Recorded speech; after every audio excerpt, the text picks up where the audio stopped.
10,000 নতুন police constable নিয়োগ দেওয়ার পরিকল্পনাও হাতে নিয়েছে। মাননীয় স্পিকার, দেশের মানুষের যে কটি চাওয়া, মূল যে কটি চাওয়া, তার মধ্যে অন্যতম সাধারণ নাগরিকের, খেটে খাওয়া মানুষের অন্যতম চাওয়া হচ্ছে একটি নিরাপদ পরিবেশ। অর্থাৎ একজন কৃষক হোক, একজন শ্রমিক হোক, একজন শিক্ষক হোক, শিক্ষিকা হোক, ছোট ব্যবসায়ী হোক, যেমনই মানুষ হোক না কেন, প্রত্যেকটি মানুষ চায় দিন শেষে কাজ শেষ করে যখন সে বাড়িতে ফিরে যাবে তখন সে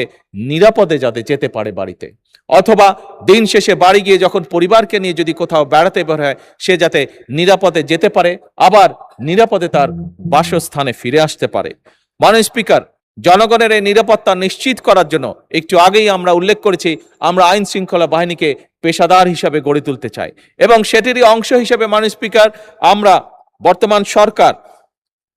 সরকার 10,000 নতুন পুলিশ কনস্টেবল নিয়োগ দেওয়ার পরিকল্পনাও হাতে নিয়েছে। মাননীয় স্পিকার, আগেও বলেছি, আবারও আমি উল্লেখ করতে চাই, বর্তমান সরকার কোনোভাবেই কোনো প্রকার চরমপন্থা বা উগ্রবাদকে প্রশ্রয় দিবে না, এবং আমরা যেভাবে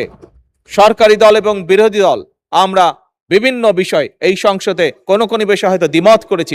কিন্তু একই সাথে অনেক বিষয় আমরা একমত পোষণ করেছি। আমি বিশ্বাস করি দৃঢ়ভাবে যে